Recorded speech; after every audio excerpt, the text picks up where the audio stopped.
हम सही शब्दों का सही जगह पर प्रयोग करेंगे तो हमारी संस्कृति जो है स्थापित होगी।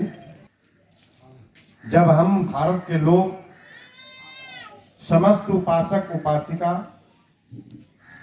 तथागत गौतम बुद्ध के सूत्रों के अनुसार आचरण करते थे, उनके बताए हुए मार्गों पर चलते थे, तब हमारा चरित्र उत्तमोत्तम हुआ करता था,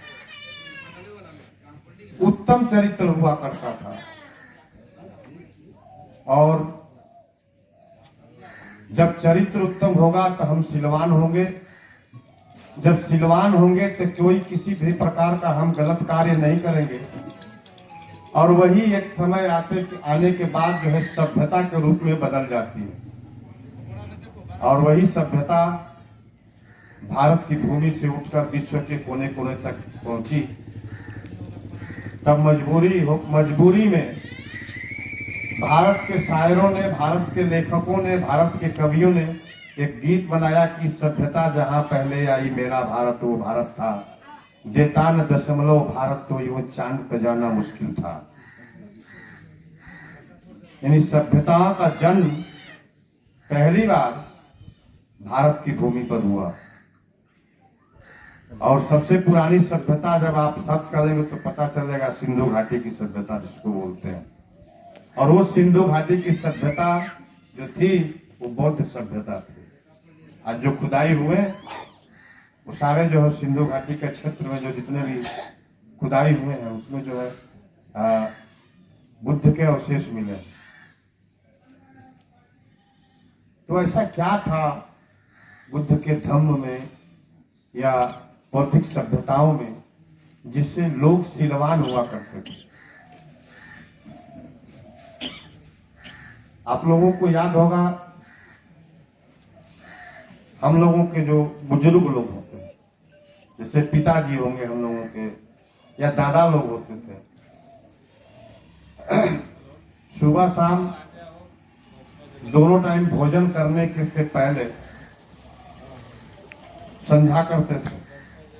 उसको एक तरह से कहिए कि पूजा करते थे सुबह शाम दोनों टाइम भोजन से पहले। क्योंकि गृहस्थ थे, आते थे गृहस्थी करके, खेती करके और हाथ पैर धो करके बैठ जाते थे, हाथ जोड़ करके अपना जो है पूजा करते थे। उसमें कुछ सूत्रों का उच्चारण करते थे और वो सूत्र जानते हैं क्या था? वो सूत्र था त्रिशरण और पंचशील।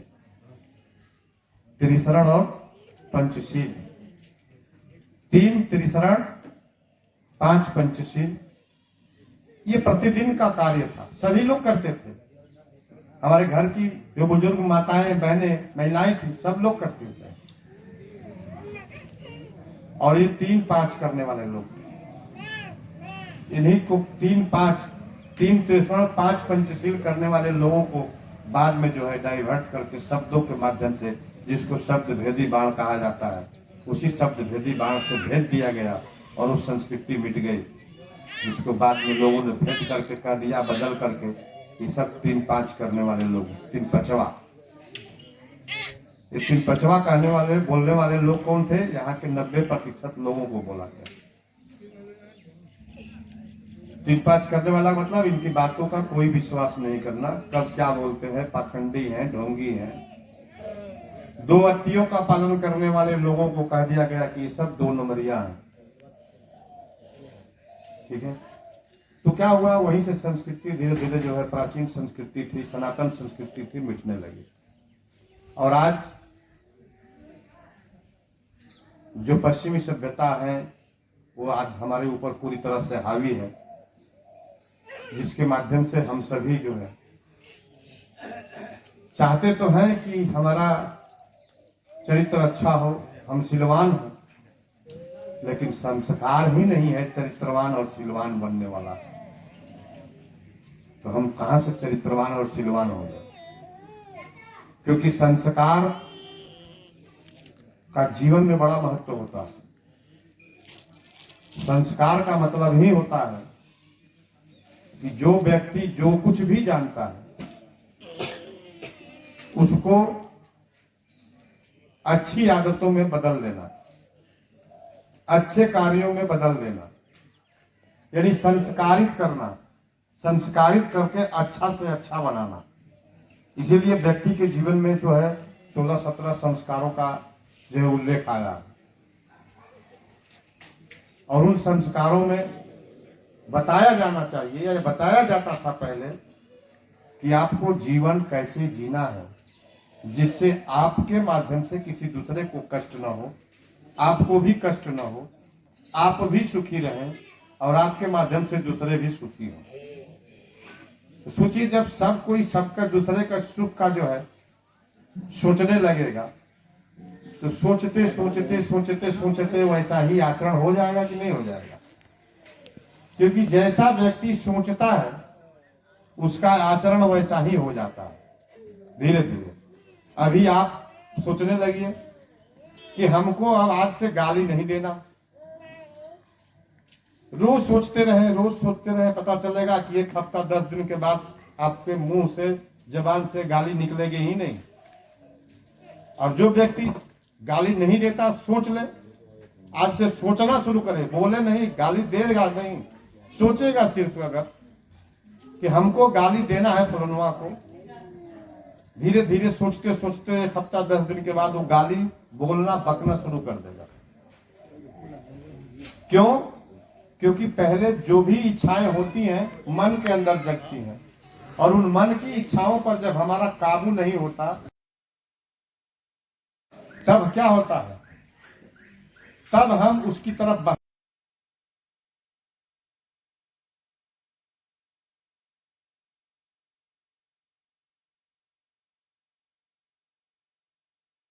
जब हमको पता हो उसी चीजों का ज्ञान तथागत गौतम बुद्ध के धम्म से मिलता है। और जब धम्म का आचरण करते थे तब हम सिलवान हुआ करते थे, और जब हम सिलवान हुआ करते थे तब इतिहास में लिखा हुआ है कि लोगों के घरों के दरवाजों में ताले नहीं लगते थे। ताले नहीं लगते थे। ताले नहीं लगने का कारण क्या है? कि चोरी नहीं होती थी, होती नहीं थी, चोरी करते ही नहीं थे। लेकिन आज हम तो खूब पूजा करते हैं। पूजा क्यों करते हैं? अपने स्वास्थ्य के लिए, अपनी भलाई के लिए, अपने अच्छा के लिए, अपने चरित्र उत्तम हो इसके लिए करते हैं। लेकिन इतना पुजारी होने के बाद पूरी दुनिया में पूजा करने वाला सबसे बड़ा देश और सबसे अधिक पूजा करने वाला देश और सबसे अधिक देवी देवताओं वाला देश भारत है। और शायद आज मैं दावे के साथ कह सकता हूं कि भारत का ऐसा कोई घर नहीं होगा जिस घर में ताले नहीं लगते होंगे। और घर में नहीं, घरवा के अंदर भी जो घर है उसमें भी ताले लग रहे हैं। लग रहे हैं कि नहीं? हाँ, अब सोचो, अब ये घर वाला आदमी जब बाहर निकलता है तो अपने घर में ताला लगाता, किसके कारण? किसके डर से? बोलो जा, बगलिया वाला ना। क्या समझ के लगा है कि हम साफ सुथरा है, हम एकदम चोर नहीं, हम साफ। कौन चोर है? बगल वाला। अब बगल वाला भी ताला लगा रहा है, निकल रहा है। वो किसके डर से? बगल वाला।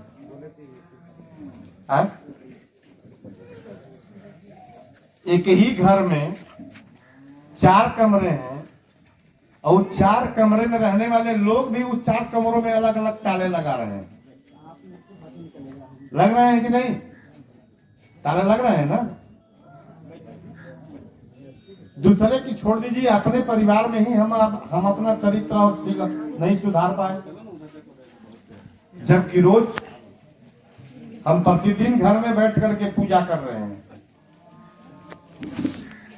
इसी संस्कृति के द्योतक थे, इसी संस्कृति के बढ़ाने वाले थे स्मृति से माननीय राजेंद्र प्रसाद मौर्य जी। आज दुख है,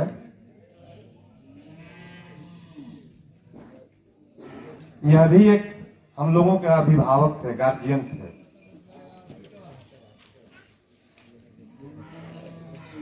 इनसे पहले 5-7 साल, 5 साल पहले, 5 साल हो गया होगा, महावीर गुरु जी थे। सोचिए इस उम्र में भी इन लोगों को एक सोच थी कि हमारा समाज का मतलब पूरा भारत का समाज चलेगा, क्योंकि हमारा देश भी बोलते हैं। कैसा हो, शीलवान हो, चरित्रवान हो, और ऐसा बनाने के लिए 80 वर्ष 70 वर्ष की उम्र में भी इन लोगों ने काम किया।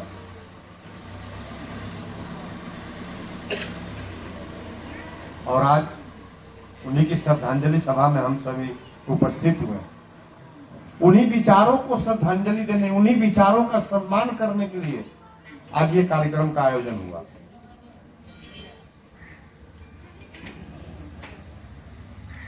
तो आइए, जो आप गुरु जी के उत्तराधिकारियों के द्वारा, गुरु जी के संरक्षकों के द्वारा जो ये पंचशील दीपक जलाया गया, इसे हम थोड़े दिन जानेंगे, क्योंकि आज हम सभी हिंदी भाषा में अपना दिनचर्या पूरा करते हैं। और अभी हम लोगों ने जो उच्चारण किया, जो पाठ किया, वो तत्कालिक भाषा पाली भाषा थी। आज भी हम पाली भाषा बोलते हैं। जो पाली के शब्द हिंदी में वैसे ही के वैसे ही पूरी तरह से आ गए, उनको हम आज भी बोलते हैं अपने घरों में। और जो नहीं आए उसको संस्कारित करके हिंदी के में जो है ला दिया गया, या संस्कृत में भी ला दिया गया।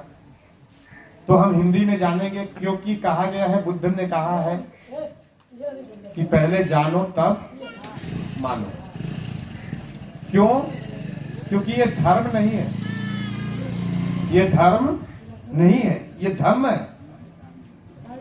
धर्म है, और धर्म और धर्म में जमीन आसमान का अंतर है।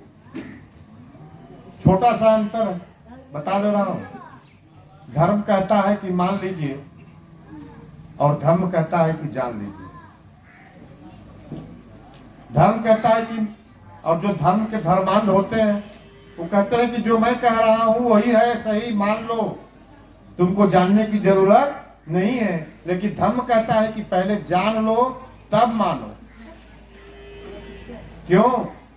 क्योंकि कोई भी बात इसलिए सही नहीं हो सकती कि बहुत सारे लोग कह रहे हैं, इसलिए सही नहीं हो सकती कि बहुत बड़े बड़े लोग विद्वान कह रहे हैं, इसलिए सही नहीं हो सकती कि बहुत मोटे मोटे ग्रंथों में लिखे हुए हैं, और इसलिए सही नहीं हो सकती कि मैं स्वयं बुद्ध कह रहा हूं, इसलिए सही ही होगा।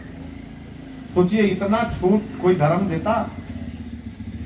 कोई धर्म अपने चर्चा पर नहीं देता कि हमारे ऊपर आओ चर्चा करो, हमारे ऊपर आओ डिबेट करो। लेकिन धर्म खुली छूट देता है कि आओ डिबेट करो मेरे साथ, आओ समझो जानो तब मानो।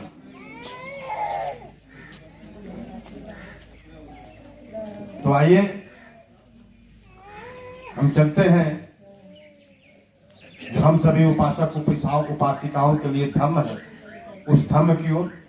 हिंदी भाषा में सबसे पहले हमने कहा नमो तस् भगवतो अरहतो सम्मा सम्बुद्धस्, यानी मैं उन अरहत सम्यक संबुद्ध भगवान को नमस्कार करता हूँ, या नमन करता हूँ, या वंदना करता हूँ, या नमन करता हूँ, कुछ भी। ये नमन सूत्र है। लेकिन इसमें दो शब्द बड़ा महत्वपूर्ण है, जानने की चीजें। अरहत भगवतो, भगवा भगवतो अति भगवान, ये जो है एक पद है, क्योंकि भगवा से भगवान शब्द की उत्पत्ति हुई है, और भगवान कहते भी हैं। लेकिन भगवान की परिभाषा या भगवान है क्या, ये धर्म के माध्यम से एक चमत्कार बता दिया गया, एक अवतार बता दिया गया। लेकिन आज से आप लोग जाने कि भगवान कोई चमत्कार नहीं, कोई अवतार नहीं, भगवान एक पद है जो लोगों के द्वारा, व्यक्तियों के द्वारा एक दिया गया पद। जैसे डीएम साहब का क्या पद, कोई भी व्यक्ति उस पर जा सकता, उस पद को प्राप्त कर सकता। बस शर्त यही है कि उस पद को प्राप्त करने के अनुरूप आपको साधना करनी पड़ेगी। साधना का तात्पर्य आंख बंद करके बैठ करके कुछ नहीं होता। साधना का तात्पर्य होता है परिश्रम से, मेहनत से, लगन से, समर्पित भाव से। और जो कोई भी इस भाव से, लगन से समर्पित होकर के साधना करेगा, मेहनत करेगा, परिश्रम करेगा, तो उस पद पर जा सकता है और जाता भी। ठीक उसी प्रकार भगवान एक पद है जिस पद को व्यक्ति प्राप्त करता है, और उतनी साधना, उतना जो है लगन, उतना समर्पण भाव से करना पड़ता है, परिश्रम करनी पड़ती है, तब जाकर के जो है व्यक्ति भगवान के पद को प्राप्त करता है। सोचिए सिद्धार्थ के आप लोग कहानी पढ़ते होंगे। लिखा गया है कि बचपन से जिज्ञासु थे। लिखा गया बचपन से चिंतनशील रहते थे, और चिंतनशील रहते हुए हमेशा उसमें जो है अनवरत लगे हुए रहते हुए कितना बरस लगा उनको? 37 बरस। 37 बरस।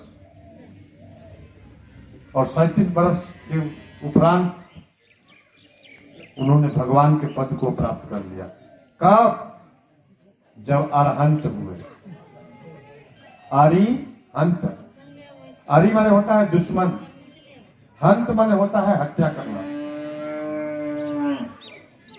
कौन सा दुश्मन? कैसा दुश्मन? किसका दुश्मन? ये बात सबके मन में है, लेकिन आज जिसको हम दुश्मन समझ लिए वो दुश्मन नहीं है, वो तो मेरे द्वारा पैदा किया गया दुश्मन। आज हम भाई को दुश्मन समझ लिए, आज गोतिया परिवार को दुश्मन समझ ली, बहन बहन को दुश्मन समझ ली, गोतनी गोतनी में दुश्मनी हो गई, भाई भाई को दुश्मन समझ लिए। गलत रास्ते पर हम चले गए, इसलिए जो है आंगन में दीवार खड़ी हो रही। और इन सारे ये जो हम समझे, ये सभी यही दुख के कारण, यही से उत्पन्न होता है दुख। और इन दुखों में जो है, जो अंत करने का जो दवाई है, उसके लिए तथागत गौतम बुद्ध का धम्म, और उसी में जो है, जो अरहंत पद का जो है बात है, जो अरहंत हो जाते हैं, जो अपने दुश्मनों का अंत कर देते हैं, वही भगवान के पद को प्राप्त करते हैं। तो भाई दुश्मन है क्या? तो आज से जानिए 5 दुश्मन, जिसको रूप स्कंद कहा गया है। 5 दुश्मनों का जो है निरूपण जो है किया गया है धम्म में। वो दुश्मन है, पहला है काम, दूसरा क्रोध, तीसरा मोह, चौथा लोभ, और 5वां जो है धम्म की भाषा में उसको त्रिषणा बोलते हैं, जिसको आज की भाषा में हम इच्छा बोल सकते हैं। इच्छाएं कहां जगती हैं? पहले मन मस्तिष्क। इसलिए बुद्ध का जो शुद्ध है, बुद्ध का जो मार्ग है, उसको जब ग्रहण करते हैं तो क्या बोलते हैं कि मैं मन, पहले किससे?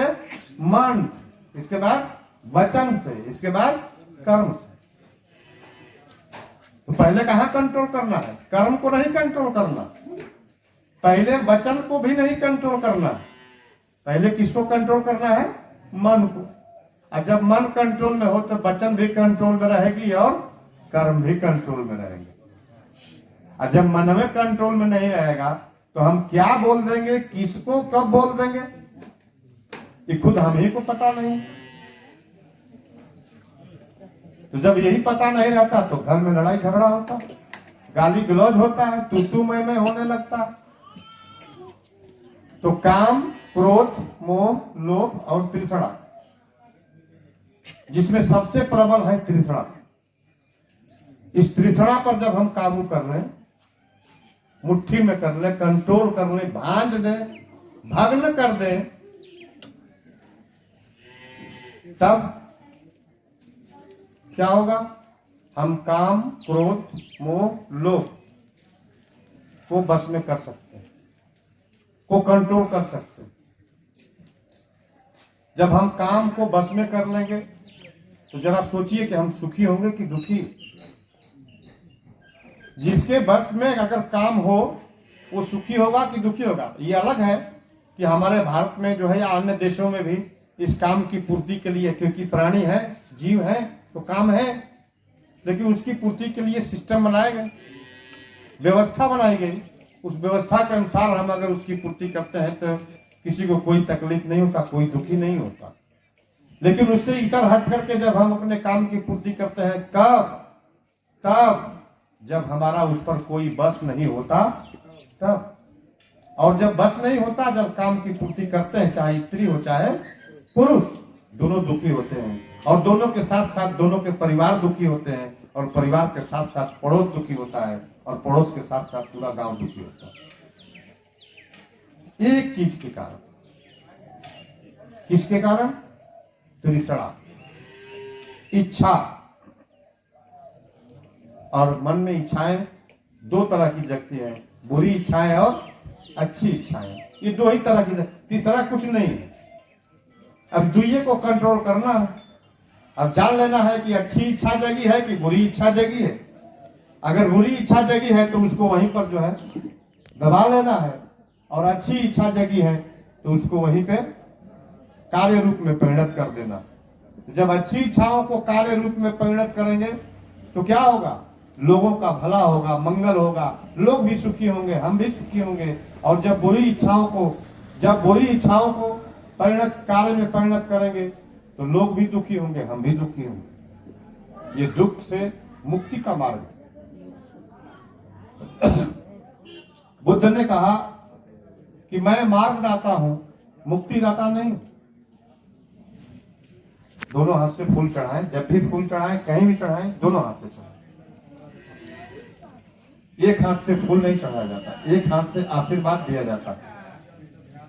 फूल छिड़कते हैं इसे, वो आशीर्वाद होता। कभी मैं बता रहा हूं, उससे कोई मतलब इतर नहीं लेना, क्योंकि जानना है हमको बहुत कुछ अभी। कभी भी किसी को सम्मान के साथ फूल चढ़ाएं, पुष्प अर्पित करें, दोनों हाथ से श्रद्धा से झुककर थोड़ा सा। चलिए, जो व्यक्ति इन 5 दुश्मनों को का अंत कर देता है, देखिए आराम से बढ़ जाइए। इन्हीं 5 दुश्मनों को धम्म की भाषा में जो है कहा गया है दुख का कारण। दुख का कारण।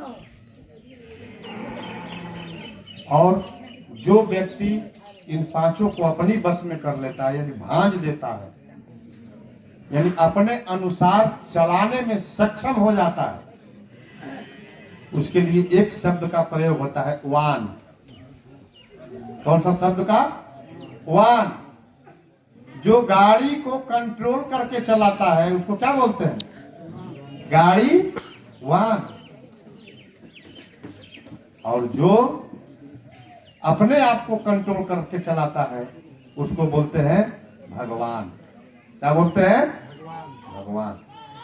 और जो व्यक्ति अपने आप को कंट्रोल कर लेगा, अपने अंदर की सारी इच्छाओं को कंट्रोल कर लेगा, वो भगवान के पद को प्राप्त करता है। अब सुनने में, जानने में, देखने में, समझने में थोड़ा छोटा तो है, लेकिन सिद्धार्थ को कितना बरस लगा? 37 बरस। और साहित्य के अनुसार, इतिहास के अनुसार और जनरल नॉलेज के अनुसार पूरी दुनिया में अभी 2 ही भगवान पैदा हुए, पद को प्राप्त किए। एक इनसे पहले नाम था महावीर जैन साहब, और उसके बाद तथागत बुद्ध। इनसे पहले भी बुद्ध बहुत हुए, चर्चाएं आती है, लेकिन वो सिर्फ बुद्ध हुए थे, तथागत नहीं हुए। उनके आगे तथागत शब्द नहीं लगता, लेकिन सिद्धार्थ गौतम बुद्ध के आगे नाम के आगे तथागत बुद्ध शब्द लगता। तथागत तथ्य आगत, यानी तथ्यों से जो आगत हो जाए यानी अवगत हो जाए उसको कहते हैं तथागत। कौन सा तथ्य? क्या तथ्य भाई, कौन सा तथ्य? ये भी जानना, जो सत्य से परिचित हो जाए। ये सृष्टि प्रकृति कैसे चलती है, ये जीवन चक्र कैसे चलता है, जो जान लेता है उसी को बोलते हैं तथागत। और उसी का दूसरा भाषा, दूसरा नाम है बुद्ध। तो वो जान चुके थे कि इसको चलाने वाला कोई चमत्कारिक शक्ति नहीं, कोई चमत्कारिक पावर नहीं, कोई बैठा हुआ कोई पावरफुल व्यक्ति नहीं, कोई रूप आकार नहीं। ये जैसे हम लोग पढ़ते हैं ना कि साइकिल चक्र है, स्वयं चल रहा है। रासायनिक क्रिया प्रतिक्रियाओं का ये गुच्छा जिसमें क्रिया प्रतिक्रिया होती है और निर्माण और विनाश को प्राप्त होना, ये दोनों क्रिया अनवरत चलते रहता है। उसी निर्माण और विनाश को प्राप्त होने की क्रिया का आज हम लोग यहाँ जो है कार्यक्रम के रूप में आयोजित किए हैं, क्योंकि कभी राजेंद्र सर का जन्म हुआ था और पिछले जो है 22 तारीख को उनका क्या हो गया, देहांत हो गया। यानी निर्माण हुआ और विनाश को प्राप्त हुआ। और ये प्रक्रिया सृष्टि में सबके साथ होती है, चाहे वो जीव हो या निर्जीव, सबके साथ होती है। ऐसा कोई नहीं है कि जिसका निर्माण हुआ उसका अंत नहीं होगा। होगा कि नहीं होगा? होगा। पूरी तरह से ये एकदम फिक्स्ड है, एक चेन है, एक कड़ी है। और इस चेन और इस कड़ी को अगर हम तोड़ने का प्रयास करेंगे या इस पे रुकावट डालने का प्रयास करेंगे या इसमें हम बाधक बनेंगे तो हम खुद टूट जाएंगे। खुद हम टूट जाएंगे। वो टूटे या ना टूटे ये अलग की बात है, लेकिन हम तो टूट जाएंगे। लेकिन जो जीव है उसको हम लोग जानते हैं कि मरता है, उसका अंत होता है। लेकिन निर्जीव है तो उसको हम लोग यही समझते हैं कि उसका थोड़ी अंत होता है, उसको क्या। लेकिन जरा सोचिए कि जो आपके पास कलम है, पेन है, चश्मा है, कुछ भी है, जूता है, कपड़ा है, शर्ट है, कुछ भी है, उसको तो निर्जीव मानेंगे। उसका भी एक दिन निर्माण हुआ, निर्माण हुआ कि नहीं? और एक समय अंतराल के बाद वो भी क्या हो जाएगा, इसी प्रकृति में विलीन हो जाएगा, यानी विनाश को प्राप्त करेगा। इसलिए या सजीव हो या निर्जीव है, कहा गया है कि जिसको आप जितना प्रेम करेंगे वह आपको भी उतना ही प्रेम करेगा, लौटाएगा। जो आप देंगे वही आपको पुनः मिलेगा। ये धर्म है। धर्म वाले भले कह दिए इसको, लेकिन यही धर्म है कि जो आप दूसरों को देंगे वही आपको मिलेगा। कहते हैं लोग ना कि कांटा बोइएगा तो कांटा मिलेगा, फूल बोइएगा तो फूल मिलेगा। ये धर्म है। तो जो व्यक्ति भगवान के पद को प्राप्त कर लेता है उसके अंदर वो क्या हो जाता है, सबका हो जाता है। हम, हमारा, अपना, पराया से परे हो जाता है। जब हम, हमारा, अपना, पराया से परे हो जाएगा, उसके लिए क्या अपना बेटा, क्या दूसरे का बेटा, सबसे प्यार करेगा, सबको प्रेम करेगा। तो जब सबको प्रेम करेगा, सबका अच्छा चाहेगा, सबका भला चाहेगा, सबका मंगल चाहेगा। और ऐसे ही वक्त, ऐसा ही परिस्थिति एक समय भारत में था। एक समय भारत में था, तब सभी लोग सुखी थे। जबकि आज से उस समय कोई जरूरी नहीं था कि इतनी संपत्ति रही होगी सबके पास। लेकिन आज बहुतों के पास बहुत सारी संपत्ति है, गाड़ी घोड़ा बंगला कार, एसी कूलर महल अटारी सब कुछ है। फिर भी आदमी क्या दुखी? क्यों भाई दुखी है? क्यों दुखी है? पूछ दीजिए, का भैया, का चाचा, का बाबा, समाचार ठीक बा ना? बढ़िया से बानी ना? हाँ कुल चीज तो ठीक बा बाबू, लेकिन का करी राती के नींदे नहीं आवत बा। अब नींद नहीं आवत बा, उनके पता थोड़ी है कि दुख है। नींद का नहीं आना क्या है? दुख है। कुछ भी नहीं है, दिन भर कमाता है, खाता है, शाम को खत्म, फिर कल कमाएगा, फिर खाएगा, लेकिन सो रहा है रोड पर। शाम के 7-8 बजे सो गया, जागेगा सुबह 5 बजे। तो क्या सुखी है? क्यों? क्योंकि उसके अंदर हम और हमारा नहीं। और हम हमारा कैसे खत्म होगा? जब आप अपनी इच्छाओं पर कब्जा कर लेंगे तब खत्म होगा। इसी बात को जो है अशोक ने स्वीकार किया। राजा थे, इतने बड़े राजा थे, उनके जैसा राजा शायद उस समय कोई नहीं था शक्तिशाली। उन्होंने भी स्वीकार किया धर्म को, और धर्म के अनुसार आचरण करना शुरू किया। तो उन्होंने कहा कि सारी प्रजा हमारी संतान है। क्या है? अब सोचिए, तो कोई माँ अपने संतान को दुखी करती है? कोई पिता अपने बेटा को दुखी करना चाहता है? नहीं करना चाहता। जब इतना उन्होंने सोच लिया कि सारी प्रजा हमारी संतान है, तब वो क्या बन गए? सम्राट से महान बन गए। सम्राट से महान बन गए। तब लिखा गया इतिहास में, साहित्य में, कि उस काल में एक भी घर ऐसा नहीं था जिस घर का चूल्हा उपवास करता था या उपवास रहता। यानी चूल्हे में आग जलना जरूरी था। इसके लिए भी सम्राट अशोक ने पदाधिकारी नियुक्त कर रखे थे। पता लगाओ किसी घर, कोई ऐसा घर तो नहीं जिस घर के लोग भूखे हो। क्यों? क्योंकि उन्होंने क्या माना था? संतान मान लिया आपने। और कोई भी बाप अपने संतान को भूखे नहीं रखता। तो ऐसे जो अरहंत भगवान होते, उनके विचार अनंत काल तक इस प्रकृति में विचरण करते रहते हैं। और समयानुसार लोग उसके अवलोकन करने वाले पैदा होते रहते हैं और खत्म भी होते रहते हैं। उसी कड़ी में तथागत गौतम बुद्ध के विचार कुछ दिनों तक भारत की धरती पर विलुप्त की अवस्था में चला गया। समाप्त नहीं हुआ था, विलुप्त अवस्था में था, सुषुप्त अवस्था में था।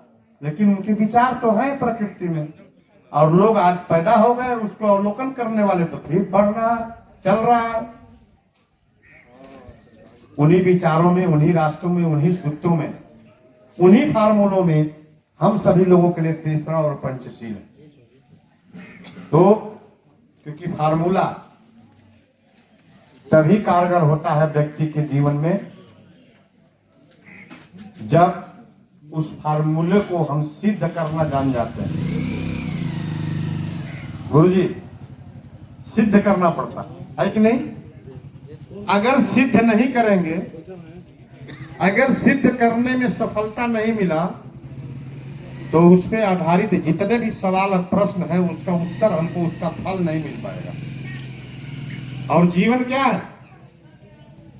व्यक्ति का जीवन सवालों का ढेर है, प्रश्नों का गुच्छा है व्यक्ति का जीवन। और जो व्यक्ति उस प्रश्नों को उन सवालों को हल करने में कामयाब हो जाता है, उनका फल प्राप्त करने में कामयाब हो जाता है, वही व्यक्ति तथागत गौतम बुद्ध जैसे अमर होता है वैचारिक रूप से सदैव अनंत काल तक। क्योंकि इन्होंने अपने जीवन के सारे सवालों को क्या किया था, हल कर लिए थे। और हल कर लिए, लेकिन हल करने का उपाय भी बता दिए कि तू भी हल कर, तू भी सुखी हो जा। तो जब हम उन फार्मूलों को सिद्ध कर लेते हैं, उत्तर प्राप्त कर लेते हैं, तो उस पर सारे जितने भी सवाल होते हैं उनको हम जो है हल कर लेते हैं, उनका फल हमको मिल जाता है। वैसे ही व्यक्ति के जीवन के जो भी सवाल हैं उनको हल करने का, उनका फल प्राप्त करने का फार्मूला है त्रिशरण और पंचशील। त्रिशरण और पंचशील। तो हमें क्या करना पड़ेगा, सिद्ध करने से पहले उस सूत्र को जानना पड़ता है अच्छी तरह से।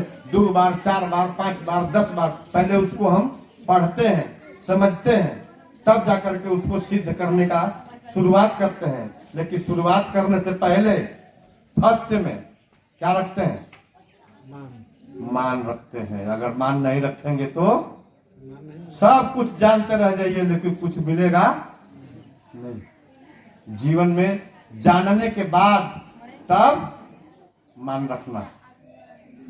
बुद्ध का धम्म कहता है कि पहले जानो तब मानो।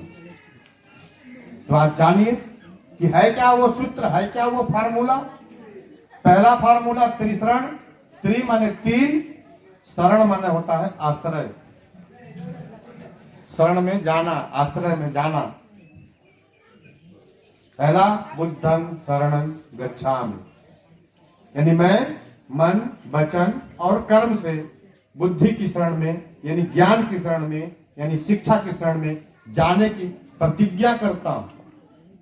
त्रिशरण के लिए क्या कहा, प्रतिज्ञा करता हूं। कहां जाना है, ज्ञान की शरण में जाना है, शिक्षा की शरण में जाना है, बुद्धि की शरण में जाना है। भाई कहां मिलेगा ज्ञान, तो मिलेगा। आज तो बहुत सारी चीजें परिवर्तित होती जा रही हैं समय अनुसार, परिस्थितियों के अनुसार। तो आज ज्ञान नहीं, शिक्षा विद्यालय से मिल रहा है। आज क्या मिल रहा है, शिक्षा।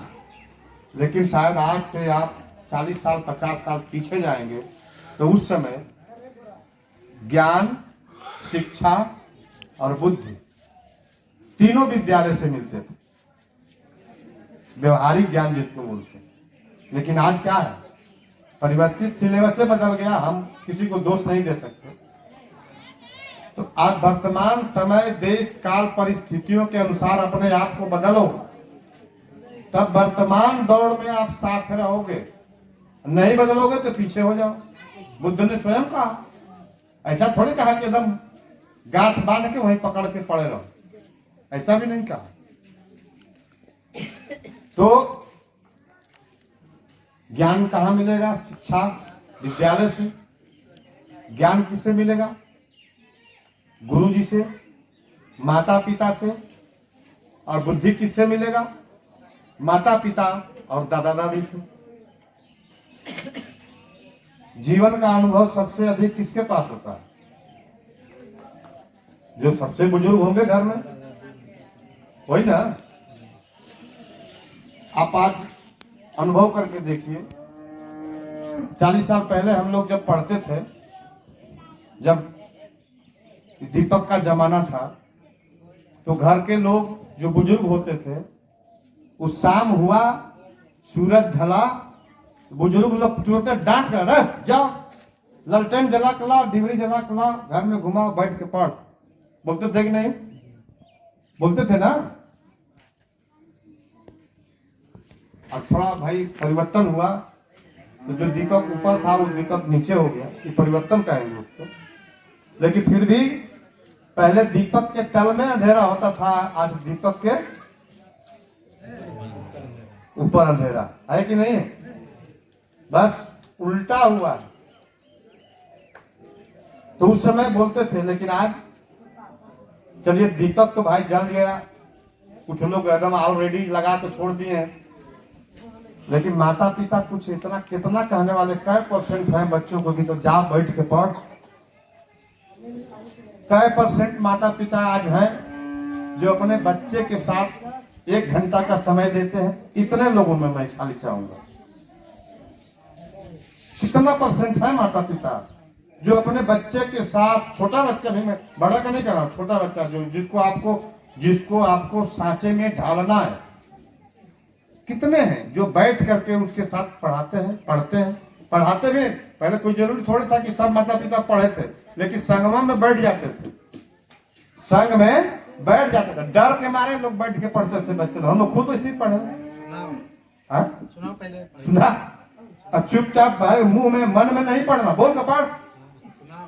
अब आजकल माता पिता का चुपचाप पढ़ना, कहाँ डिस्टर्ब करता, मोबाइल चला रहे हैं हम।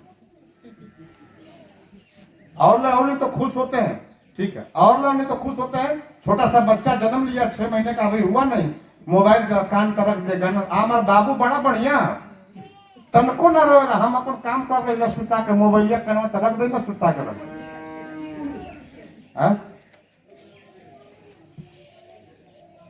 कहाँ जा रहे हैं हम लोग? सोचो, जिस बच्चे को माँ के प्रेम की आवश्यकता थी, जरूरत थी जिस समय, उस समय तो तुमने मोबाइल पकड़ा दिया उसको। अब बाद में बड़ा होकर के 2 डंडा पीट रहा है तो कह रहे कि बच्चा पीट रहा है हमको। कहाँ प्रेम है? प्रेम है? बुद्ध ने इसीलिए कहा प्राणी मात्र से मैत्री करो, अहिंसा परमो धर्म से कई गुना ऊपर उठ के बुद्ध ने कहा। हम ऐसे किसी को मना करते रह जाए, कहीं हिंसा छोड़ देगा? नहीं छोड़ सकता। इसलिए क्या कहो उसको, क्या सिखाओ कि प्राणी मात्र से प्रेम करो।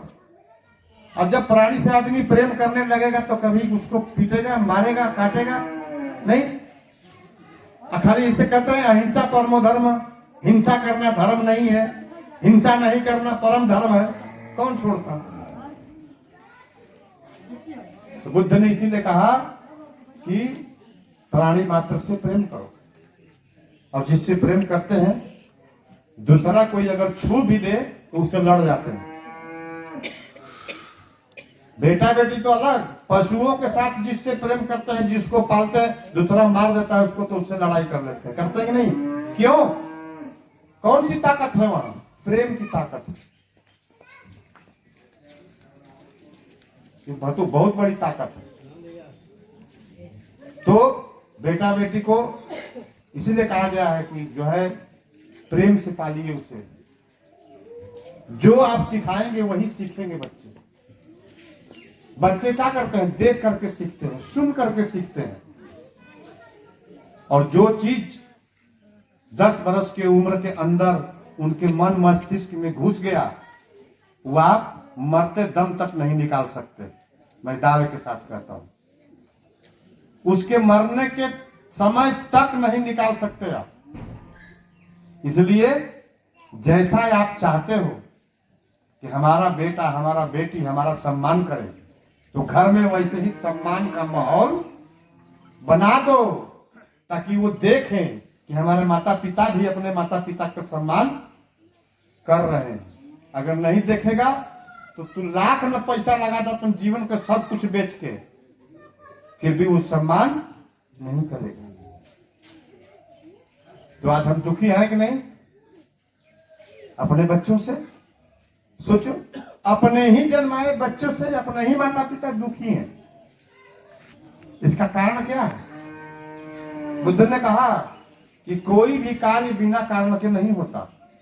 आप दुखी हो तो उसका कोई ना कोई कारण है, उस कारण को खोज लो। अगर कारण खोजने में आप कामयाब हो जाओगे तो निवारण हो जाएगा। निवारण का कोई ना कोई मार्ग है, और उसी निवारण का मार्ग है ये तीसरा और पंचशील। तो बच्चों को कहाँ भेजना है? विद्यालय भेजिए जरूर, लेकिन उस पर बेटा और बेटी दोनों को अपनी नजरों के सामने भी रखिए। यानी एक नजर उनके ऊपर हमेशा रखें, क्या कर रहा है, क्या नहीं कर रहा है, सही रास्ते पर जा रहा है कि गलत रास्ते पर जा रहा है, क्या उसको सिखाना है, क्या नहीं सिखाना है, और क्या घर में नहीं बोलना है, इस पर भी ध्यान देना है। अब माता पिता गाली दे के रोज लड़ाई कर रहे हैं, बेटा क्या सीखेगा? अपने में भाई भाई लड़ रहे हैं तो बेटा क्या सीखेगा? है कि नहीं? दुखी इसी से समाज है, दुखी इसी से, क्योंकि माता पिता से ही परिवार बनता है। तो माता पिता दुखी तो मतलब पूरा समाज दुखी। हम लोग पूजा करके खाली सोच रहे हैं कि सुखी हो जाए, घी जला के सोच रहे हैं सुखी हो जाए, अगरबत्ती जला के भुनभुना के मच्छर जैसा सोच रहे हैं कि सुखी हो जाए। कभी सुखी हुआ कोई? कितना दिन से अगरबत्ती जल रहा है, कितना दिन से दशांग जल रहा है, सुखी हुआ? संस्कार आज भी है। इस संस्कार में क्या बताया जा रहा है? अच्छा आचरण। और भी पहले संस्कार होते थे, घी गिराने वाले घी गिरा लेते, दशांग जला लेते, अगरबत्ती जला लेते, और जो है अपना मंत्र पढ़ के चले जाते। क्या पता क्या पढ़े क्या कहे, पता है? जब नहीं पता था तो जो जैसे बनता गया समाज को छोड़ दिया, उसे अपने अनुसार चलाता चला गया। दूसरा धम्मं शरणं गच्छामि। धम्म का अर्थ होता है मार्ग, रास्ता, फॉर्मूला, सूत्र। कैसा मार्ग, कैसा रास्ता? जीवन जीने का उत्तम रास्ता, उत्तम मार्ग। वो कैसा हो सकता है? प्राकृतिक रास्ता, कृत्रिम नहीं, प्राकृतिक। क्योंकि प्रकृति ने जितने भी जीव हैं, जितने प्रकार के, जितनी भी जातियां हैं, उन सभी जीव जातियों को जो है भोजन प्रकृति स्वयं बना के दे देती है। प्रकृति स्वयं बना के दे देती है, आपको उसमें कुछ करना बनाना नहीं। हम जो कुछ भी करते हैं उसको डाइवर्ट करके खाते हैं, भोजन करते हैं। और जो प्रकृति में जीव जाते हैं, जो प्रकृति में ही जीवन जीते हैं, वो ठीक उसी प्रकार ग्रहण कर लेते हैं भोजन जिस प्रकार प्रकृति पैदा करती है, करती है नहीं?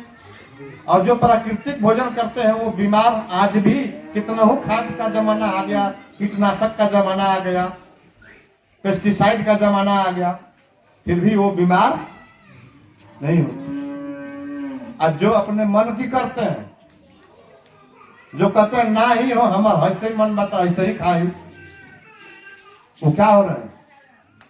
बीमार हो रहे हैं कि नहीं हो रहे हैं ना? हम तो खुद बीमारी का रहे कि आप बीमारी हमारे पास, जैसे कहा आप बैल मुझे मार, आप बीमारी मेरे पास, तो भाई आएगी नहीं आएगी। तो ऐसे प्राकृतिक धम्म की शरण में जाना या जाने की प्रतिज्ञा करता हूं। और तीसरा संघं शरणं गच्छामि, यानी मैं मन वचन और कर्म से संघ की शरण में जाने की प्रतिज्ञा करता हूं या करती हूँ। संघ व्यक्ति के समूह को संघ बोलते हैं, यही है ना परिभाषा। व्यक्तियों के समूह को संघ बोलते हैं। उस व्यक्ति में स्त्री पुरुष महिला बच्चे बूढ़े नौजवान सभी होते हैं। लेकिन संघ कब होता है? जब एक विचारधारा होता है। जब एक विचारधारा होता है तब उस एक विचारधारा के मानने वाले लोग एक साथ होते हैं, तब वो क्या हो जाता है? संघ बन जाता है। और ऐसा जो संघ रहता है उसकी शरण में जब हम जाएंगे, उसकी शरण को जब हम ग्रहण करेंगे, तब मेरा भी भला होगा, मैं भी सुरक्षित रहूंगा और संघ भी सुरक्षित रहेगा। इसी बात को धर्मों के माध्यम से कहा गया कि संघे शक्ति जुगे जुगे। और फिर बाद में कहा जाने लगा संघे शक्ति कली जुगे, है कि नहीं? अभी बात को तो पहले ही कह दिया किसी ने, क्यों नहीं हम उसको ढूंढ रहे हैं? द्वितीयंपी का अर्थ दूसरी बार, तृतीयंपी का अर्थ तीसरी बार होता है। यानी मैं दूसरी बार और तीसरी बार भी बुद्ध धम्म संघ की शरण में जाने की प्रतिज्ञा करता हूँ या करती हूँ। इसके बाद जो ये 5 दीपक जलाया गया, इसको पंचशील दीपक कहते हैं। पंच का अर्थ 5, छोड़ दीजिए, जाने दीजिए, उसको छोड़ दीजिए, कोई बात नहीं। पंच का अर्थ होता है 5 और शील का अर्थ होता है अच्छा आचरण, अच्छा गुण, अच्छा व्यवहार। जो अपने लिए ही सिर्फ ना हो, अच्छा सबके लिए हो। नहीं तो कभी कभी गाली भी अपने लिए अच्छा होती है। जो गाली देता है उसके लिए तो अच्छा होगा, जो चोरी करता है उसके लिए तो अच्छा होगा ना। लेकिन सबके लिए, जो सबके लिए अच्छा होता, जिससे सबकी भला हो, वो 5 सील हर व्यक्ति के अंदर होने चाहिए। बुद्ध ने इसका प्रतिपादन किया और कहा कि उपासक उपासिकाओं के लिए बस इतना ही खाली मान लो, इतना ही को जान लो और इतना को अपने जीवन में उतार लो, आप हमेशा सुखी रहोगे, हमेशा सुखी रहोगे, कभी दुखी होगे ही नहीं। लेकिन तब जब हम उसको अपने जीवन में उतारेंगे तब, और जो जीवन में उतारता है थोड़ा सा ही अगर उतारने का प्रयास करता है, हम देखते हैं, हम लोग अनुभव किए, आदमी जो है कोई दुखी नहीं रहता।